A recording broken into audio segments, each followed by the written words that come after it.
뭐라고 했죠? 그 금리를 우리가 금리 시장만 보는 건 아니다. 뭐 전체 시장을 보고 있다가 금리 시장이 지금 급등 이런 걸 어떻게 손대지 않겠다라는 이야기를 표명한 것 때문에 지금 뭐 미국 주식시장도 빠지고 그런 거잖아요. 네. 어떻게 지금 그 봐야 될까요? 이 채권 금리가 지금 그 정도로 심각한 상황인가요?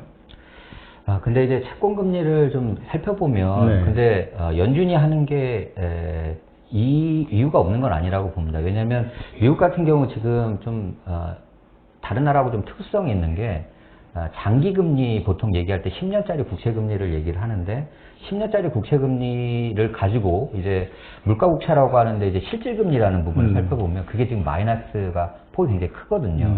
근데 장기 금리가 사실 마이너스라 가는 경우는 굉장히 이례적입니다. 그러니까 사실 작년에 금리 자체가 0.5 사상 최저까지 떨어진 거였거든요. 근데 올해 이제 인플레이션 함량 굉장히 많이 올라오다 보니까 이게 실질금리가 너무 마이너스 폭이 커졌고 이게 이제 사실은 이게 과도하게 낮다라고 우선 판단하는 거거든요. 그게 어느 정도 올라와 주는 거는 자연스럽다라고 사실 이제 판단을 하는 것 같습니다.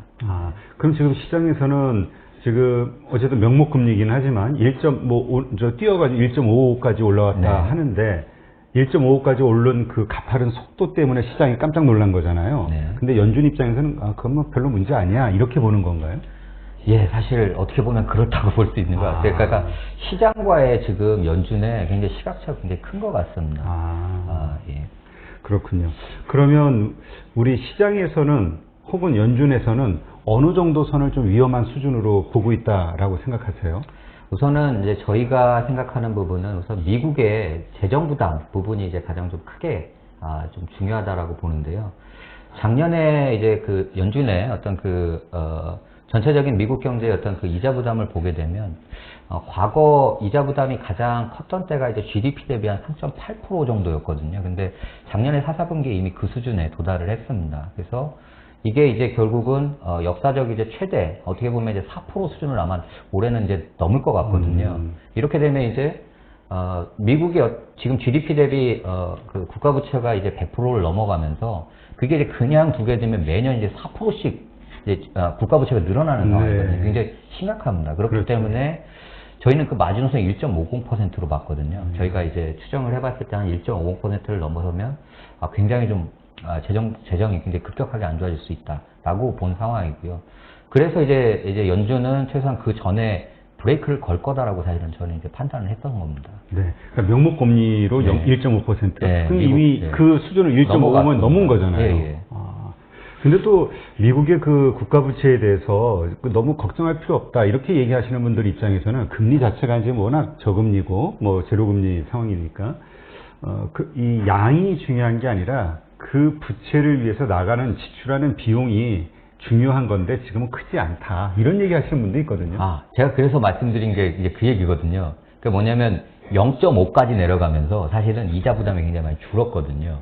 근데 중요한 건 뭐냐면 이 Q가 너무 많이 늘어나면서 이제 P를 상쇄하고 이제 있거든요. 그래서 오히려 그게 이제 마지노선이라 보고는 GDP 어떤 4% 수준을 넘어가는 게 사실 올해일 것 같거든요. 이렇게 되면 역사상 이자 부담 규모가 GDP 대비 이자 규모가 올해가 아마 최대가 될 것 같습니다. 그리고 지금 바이드노믹스의 핵심은 또 막대한 재정 정책이거든요. 앞으로 바이든이 재정 건전화를 좀 같이 가져간다라고는 하지만 그걸 감안해도 재정의 어떤 그 악화 속도를 감안하면 이게 결국 미국의 어떤 그 이자 부담이라는 부분, 재정 악화라는 부분이 사실은 어떻게 보면 이제 심지가 될 수가 있거든요.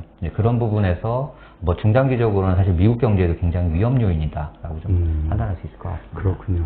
하긴 그 전 재무장관, 그러니까 그 미국 내에서도 지금 1.9조 달러를 지출하는 게 왜 이렇게 너무 많이 하는 거 아니냐, 뭐 걱정이 내부에서부터 나오고 있다는 얘기는 뉴스로 제가 좀 가끔 들었거든요.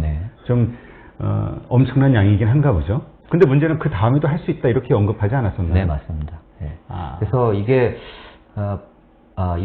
블루웨이브를 조금 더 설명을 드리면 사실 민주당의 어떤 블루웨이브 이게 똑같은 상황이 2008년 오바마 대통령이거든요. 그 당시도 보게 되면 민주당은 사실 이제 어떻게 보면 좀 재정 부분에 어떤 그 서민층이라든지 이런 어떤 그 소득 분배, 재균형 이런 거를 하기 위해서 적극적인 재정을 좀 씁니다. 대신 공화당 같은 경우는 시장 자유주의죠. 이게 좀 차이가 있다 보니까 이렇게